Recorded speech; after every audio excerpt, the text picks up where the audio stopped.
السلام عليكم ورحمة الله وبركاته. وبرنامجكي هورشة أنا كنت سميني تجابوين كبدن ما أنتنا وحن قاضينا تجابة كله وأنا ربنا إن أيضا وحكوا بأنه مركا تجابة ده سوحي كسب سنتهاي درتان لبيري قابك أي أبحدي هي واحد أي كبحدي مركا كل يدير هدي أي بحدا قف كستا وحو قياسيا dhul noocee ah bay ka baxday ciidee ku baxday sidee loo beeray maxaa bacrimin lagu sameeyay marka waxaan rabnaa bal inaan ogaano qaabka cusub oo aan wax u beernay iyo waxa uu ku baxay qaabkan cusub dhirtaan aan beernay sida aad ka arki kartaanba waxa weeye waa dhir la beeray oo ku baxday ciid la'aan waxaa loo yaqaanaa beer biyood ama luqadaha qalaadba lagu yiraaho hydroponic ama waxaa la yiraahaa azraacatul maa'iya hydroponicaas waxa weeye beer biyoodkaasi waa dhir baxday oo lagu beeray iyadoon la isticmaalin wax ciid ah sida haddaba ka arkaysaan halkan waa mirihii aan beernay kuwaasa waxay ahaayeen miraha loo yaqaano qamadi ama luqada ingiriiska lagu yiraahdo barley mirahaas kuwaasa meeshii laga beeray waxaas inta ka hooseysaana waa xididkeedii inta ka koreysaana waa caleenteedii iyo laanteedii waxay ku baxday hadda markaan aan hayno waxay joogtaa 10 beri waxaan idiin soo gudbinay fiidiyowyadeyda iyadoo 7 beri ah waxaan la soconay oo mar walba aan ka haynaa sawir iyo fiideo maalin walba heerkay maraysay intay joogtay waxaan markaa ku guuleysanay inay baxdo dhirtaasi ciid la'aan waxay ku baxday biyo iyo qorax kaliya ma aanan isticmaalin wax kiimika ah wax bacrimin ah wax oo ciid ah wax kale midna ma aanan isticmaalin kaliya waxa lagu beeray caagaas ay ku jirtay iyo mirihii iyo biyo loo isticmaalay waa systemka cusub oo ugu wanaagsan wax in lagu beero ugu nadiifsan uguna degdeg badan insha Allah waxaan casharada dambe ku qaadan doonaa qaabka loo beerayo iyo processka ay marayso iyo mar walba haddana waxaad arkaysaan in ay intaasi tahay xididkeedii oo noqday roogaas oo jirmigiisu uu yahay 1 ilaa 1.5 sentimitir mirihii laga beeray oo iyaguna meeshii lagu beeray fadhiya iyo cawskaas ka baxay oo asaguna gaaraya ilaa 15 sentimitir waana cimriga ay jirtaana waa 10 beri waxaan si faahfaahsan ugu qaadan doonaa insha Allah casharada dambe iyo sida ay maaragtay processkeeda ama mar walba heer walba ay joogto ay u soconayso waa mahadsantihiin dadka inta badan waa yaqaanaan intaan aqoonin aniga magacayga waxa la yiraahdaa Haashim Sheekh Yuusuf hawshii waxaan ahay ayada hawsha hawd ku noolaan jiray laakiin ayaantan dambe xoogaa ka lumay waxaan rabaa maanta wax yar in aan inkaga faa'iideeyo insha Allah maadaama muddo badan aan ka maqnaa xoolaha waxa la yiraahdo oo Ilaahay Soomaaliya ku manaystay gaar ahaan deegaankanaga ayaan wax yar ka soo bartay cilmigooda iyo sida loo qoodiyo marka waxaan rabaa waxaan meeshan hadda aan ku hayno inaan horta faahfaahin yar ka siiyo faahfaahintaas marka waxaan u qaybinaynaa 3 qaybood marka koowaad waxaan waxa yihiin baan idin sharaxayaa hadii Ilaahay idmo marka labaad faa'iidada ay leeyihiin iyo waxay tarxayaan markaas faa'iidadeeda la ogaado oo qofkii u bogaana markaas uu faa'iidadaas rabo qofkii kalena iska naco waan waxaan sheegi doonaa hadii Ilaahay idmo sida loo sameeyo markaas marka koowaad horta waxaani sidaad arkaysaan ma ahan wax ciid ku jirto waa galey sidaas loo beeray kulligeed waa is haysataa waxa weeye waxaa lagu beeray ayadoon la isticmaalin ciid hal ciidii kuma jirto waxaas waa xididadeedii haddaad moodeen maaragtay roog lagu goglay ma ay ahane waa xididadeedii mirihii galleyda oon ka beernayna waa salka uga jira intaasna waa caleenteedii iyo laamaheedii galleyda intaas marka waxay baxday 7 beri maanta waa jimce khamiistii shalay ahayd khamiisteedii kala aan beernay waxba dhiba malan sheekh biyaheeda waa biyo nadiif ah 7daas beri ayay sidaas ku noqotay wax bacrimin ah ama la yidhaaho kiimiko iyo dawo midna looma isticmaalin waxaa lagu beeray biyo iyo qorax keliya hal shay oo kale oo lagu daray lama arko waxaa ilaahay mahadiisa marka inaan qof walba u heli karo biyo iyo qorax oo weliba gaar ahaan waxaan welwelka ka qabnay waxay ahaayeen biyaha matoorka iyo biyaha cusbada leh ayaguna waxay noqdeen sidii ugu wanaagsanayd bay ugu baxeen marka galleydaas markay sidaas tahay waxaa la mid ah raashin kasta oo sida qamadida oo kale masagada mid walba sidaas waa noqonaya laakiin waxay rabtaa wadadii loogu talagalay in loo maro oo sidii ay ku bixi lahayd loo isticmaalo waxa markay sidaas yihiin maxaa horta faa'iido laga helayaa maxayse qabanayaan koow horta waxaanay wax dad inay cunaan loogu talagalay ma ahan waxaa lagu quudiyaa xoolaha ilaahayna siiyey oo ariga iyo lo'da iyo geela ah baa lagu quudiyaa waxaa looga raysanayaa dhibaatooyinka anigu aad deegaanka ku arkay iyo kuwa la iiga sheekeeyey oo ay ka mid tahay xoolo meela ku baktiyaan arka iyaga dhan calooshooda mara iyo bacbaa ku jirta neefka xoolaha in hadduu sidaas noqdo wax nacfiya laga heli maayo waxaa kaloo maqlay laakiin anigu aanan arag xoolo calooshooda ciid ka buuxdo oo markii la qalay ciid keliya calooshii ay waxa ay sababsadeen ba ahayd ciiddaas inay u dhinteen waxaan marka waxaa loogu talagalay horta xoolaha in lagu quudiyo oo xooluhu ay helaan wax wanaagsan oo ay cunaan si looga raysto markaas dhibaatadii xoolaha haysay xoolihiina nacfi u yeeshaan faa'iidada marka laga helayaa oo waxa kale oo lagu quudiyo ay kaga duwan yihiin faa'iidada koowaad waxay tahay horta waa ka raqiisan yihiin wax kasta oo xoolo lagu quudiyo tusaale ahaan hadda raashinka halkaas aan ka beernay wuxuu ahaa 1 sacab labadooda haddii la isku daro ma dhammaan iskoombo 2 sacab oo raashin ay ahaayeen markii la qiyaaso 1 kiilo oo raashinka markii sidaa loo beero 7 beri wuxuu noqonayaa 7 kiilo ilaa 8 kiilo noqonayaa marba sidii ay u dadaalo marka macnaheedu wuxuu yahay kiilada raashinka lacagtii aad kala soo baxday ayay kuugu fariisanayaan 8 kiilo raashinka neefkii aad maaragtay siin lahayd 1 kiilo haddaad neefkii maalintii siin lahayd 8 neef oo xoolaabay deeqaan oo ku filnaanaya marka horta faa'iidada koowaad waxay tahay raashinkii oo kuu dhaqaalaba oo xoolihii kuugu filnaada oo lacag raqiisa kuugu kacaya faa'iidada koowaad faa'iidada labaad waxay tahay galleyda markii la beero oo sidaan hadda ay u baxdo xooluhu waxay cunayaan xididka mirta iyo laanta iyo caleentaba waa cunayaan hal mid ah oo ay ka tegayaan xooluhu ma lahan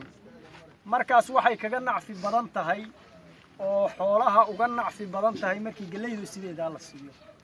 waad aragteen xoolaha galleyda markii la siiyo ama iyadoo sidoodii ay dhigahayaan ama afkay ka soo daadiyaan laakiin tan markii la siiyo neefku waxa weeye neef daaqay naq wanaagsan oo kayse joogo kale u noqonaya markaas neefkaas waxay uga nacfi badan tahay in laga dharjiyey galeydii oo miro ah waxaa kaga nacfi badan inuu caleentaas iyo laantaas iyo xididkaas isku cuno weliba dadka khubarada waxay yiraahdaan xididkaas ayaa xoolaha ugu nacfi badan inta ay cunaan waa faa'iidada labaad faa'iidada saddexaad oo laga helayaa waxay tahay waxaan u malaynayaa dadkan hadda wax xoolaha u beerta caws iyo naq ay daaqaan midna lama arko laakiin adduunka waxaa laga yaqaanaa xoolaha nuuca loo beero oo laga soo guro cawska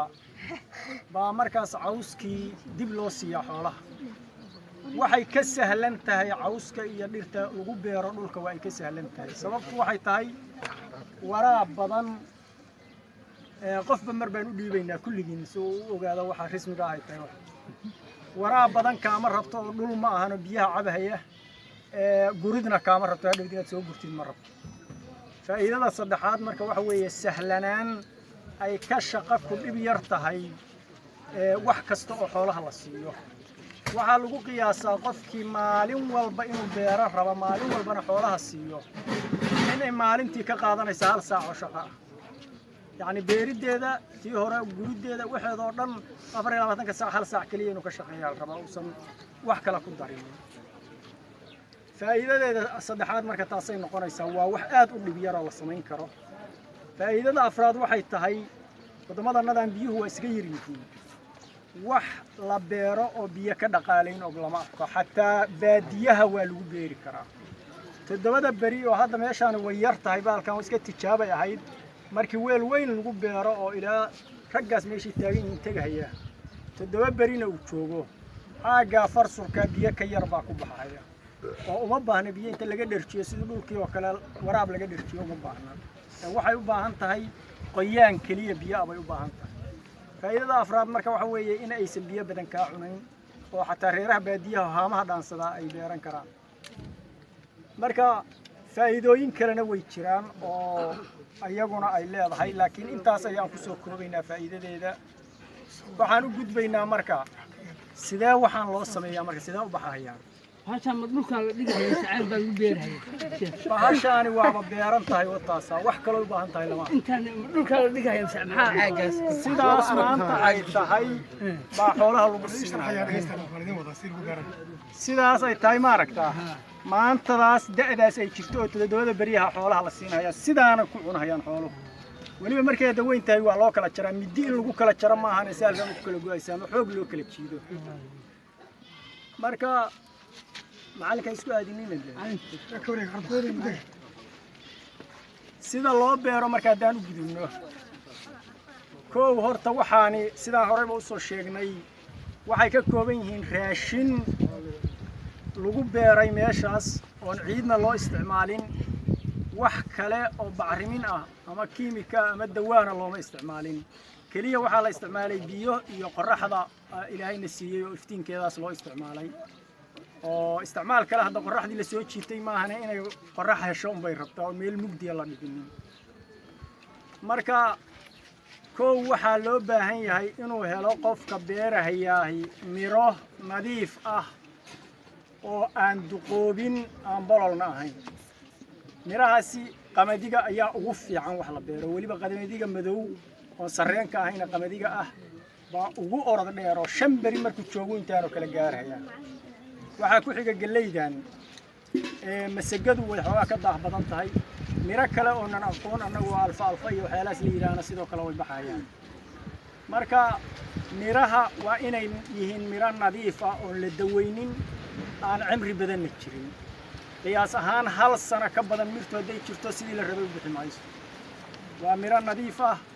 oo ama wadanka gudihiisa ka baxay ama meelaha dhow Itoobiya iyo Kenya iyo laga keeno oo aan dawo soo marin oo la soo daweynin koow waa qodobka koowaad inay hesho u baahan tahay qodobka labaad ay u baahan tahay waxa weeye nadaafad inay hesho haddii wax wasaqa lagu shubo ama biyo wasaqa lagu waraabiyo ama weelku wasaq yahay waxa ka dhalanaya way caariyaysanaysaa mana baxayso sidii la rabay u bixi mayso marka qodobka labaad wuxuu noqonayaa nadaafadeeda in la ilaaliyo markii labadaas intaas la helo processka la marayo yani wadada loo marayo waxay tahay koow miraha raashinka ama galey ha ahaadeen ama masaga ha ahaadeen ama qamadi ha ahaadeen waa la dhaqahayaa miraha waa la qasaasilhayaa si nadiif ah baa loo dhaqahayaa markii la nadiifiyo biyaha la dhigahayaa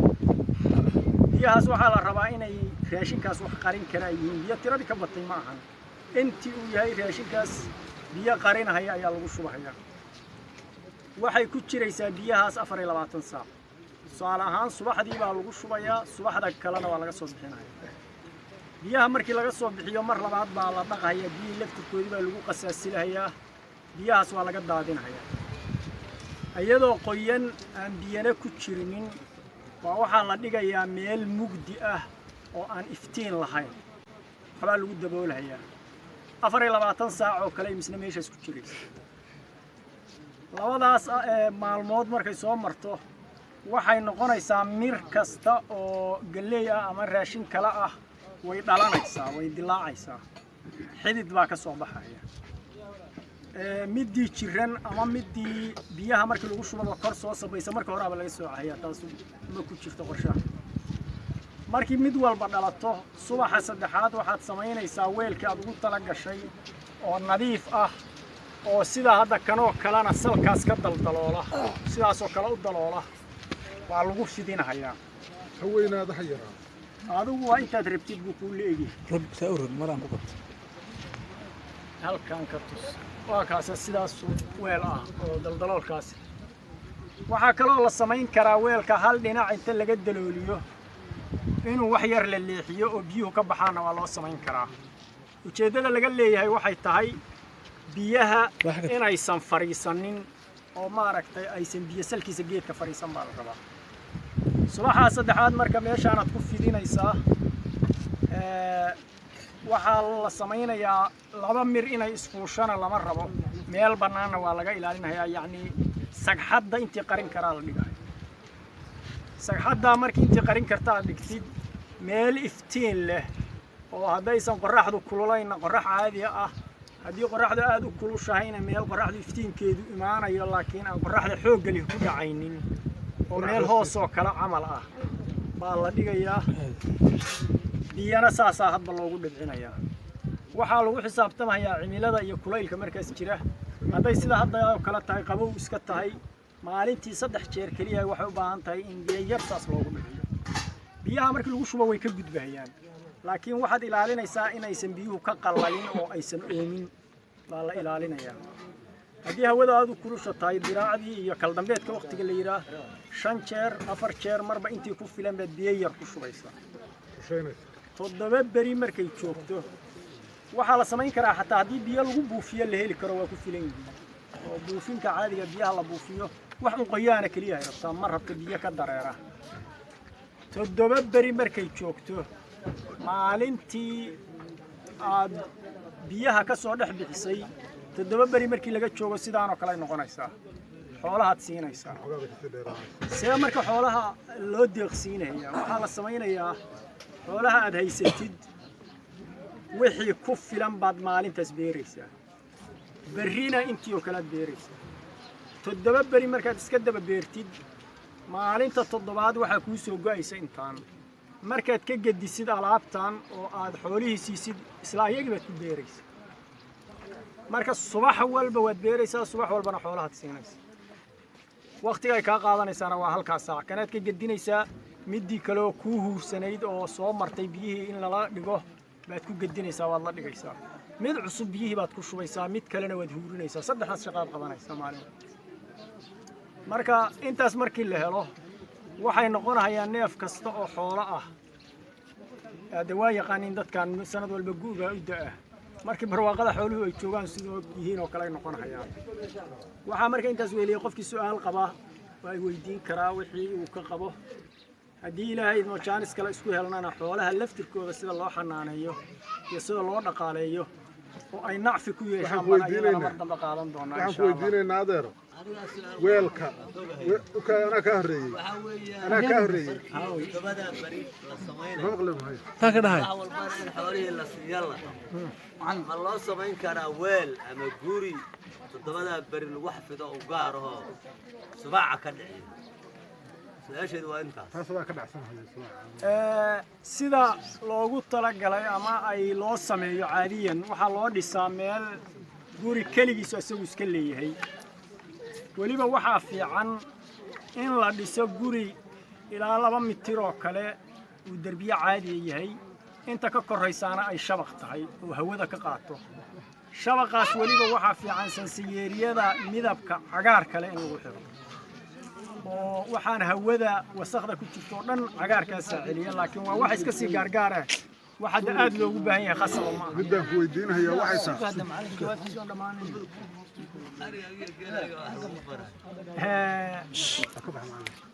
marka waxay tahay macallin markii aad rabtid marka inaad samaysatid waxa la samaynayaa caadiyan sida ugu wanaagsan oo loo sameeyo 7 iskafaalle oo kala koraysaad samaynaysaa mid walba xoolahaagu hadday 1 neef yihiin iyo hadday 100 neef yihiin maalin kasta waxaad beeraysaa xoolahaagaas intii ku filan oo markaas halka maalin deeqda waxaad samaynaysaa marka iskafaallahaas qayb ka midaba mid baad saaraysaa waraabintoodu weliba waxay ku sahlan tahay midda ugu koraysa biyaha haddaad ku shubtid ilaa midda ugu hooseysa iyadaa gaarsiinaysa oo ilaa mid walba way dalooshaa biyuhu waa ka baxayaan toosay gaarahayaan waxaa weliba la samayn karaa biyuhu markay ka baxaan weel haddii loo dhigo waa lagu ceshan karaa mar kale haddaysan wasakh yeelan biyihii hore oo iyada maray oo dhulka tegay ee weelkaas ku dhacay mar labaad waa lagu waraabin karaa laakiin hadday wasakh yeeshaan ama isbedelaan waxaa fiican biyo nadiif ah in lagu shubo marka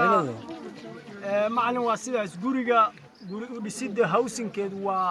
qorshe dhan oo iyada laftirkeedu sida ugu wanaagsan in loogu sameeyaa marna loo sameeyo basuu rabo u galanaya midaan weydiinayna waxay tahay annaka xoolo dhaqatada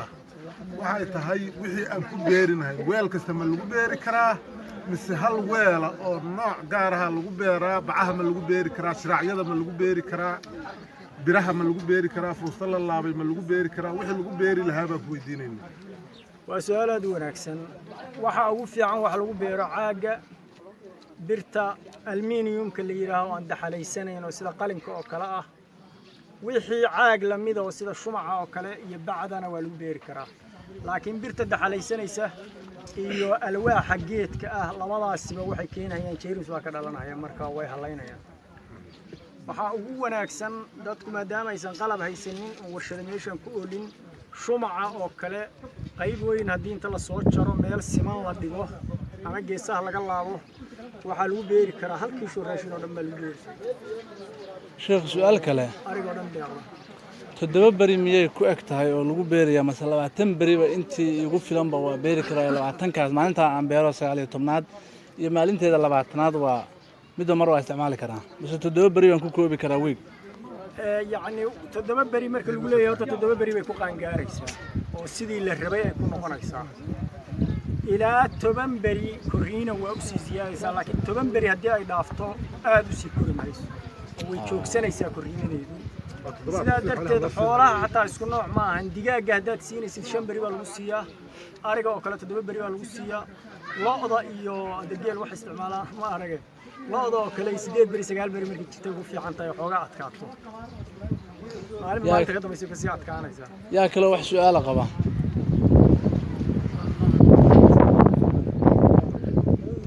intaan waa intee koombo oo kale intaa markii hore aan sheegay 2 sacab weeye mis koombo ma dhamma sheekh anaga hadeernimada noo sharax sida loo beerahay waxaas macallimiinta kale ku sharaxayso oo wax baray أنا سؤال قبل وكاد أنا سؤال شيء قوي هذا وعاق وهذا الوبيري كان عاق مركا هذا سوق عاق لما بقولوا لي ترقى هذا وأن لو رقيبات كدقوا هذا سوق هذا بافك المعركة شراء قاسم بس هلنا بالكور weel kasta oo horta siman xal iyo yeelanaynin waa lagu beeran karaa inaad qayb u kala fiqaysid waxaa ka fiican inaad kulligiis isku mar ku beerto laakiin qayb haddaad ugu kala ilaashan kartidna waa u kala ilaashanaysaa way jiraan xataa wax weyn oo tabeel lagu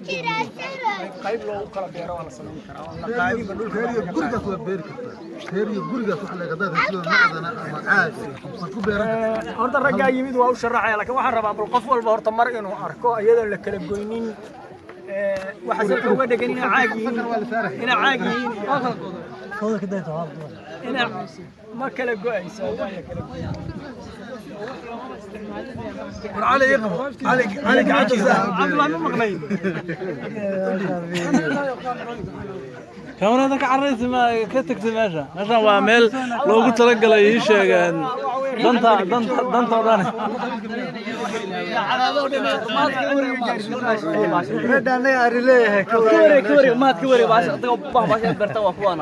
haddana raggii xoololeyda ahaa calinaafac iyo rag leh baa aad u fiirinahayo wax ka gartay waa qoyan yihiin ka war هكذا قوستين كده udhiib cali ibrahim udhiib arileyda udhiib iyo ragga maaragtay xoolo dhaqatada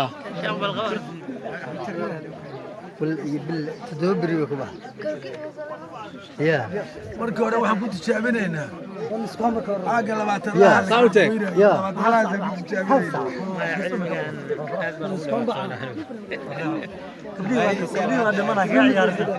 axmed ka wareegada axmed qorsha markaana loo dhiibay oo ceelka raba inuu ku beero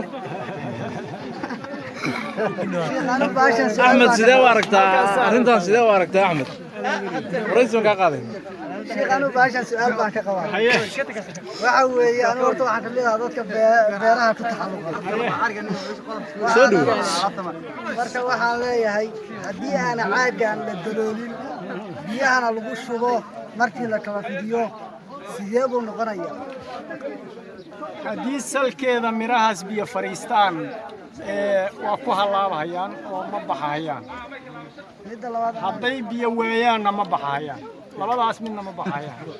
marka waxay rabaan inaysan biyana waayin biyana aysan fariisan midda labaad aan ku weydiinaya waxa weeye haddii ciidda lagu beero sida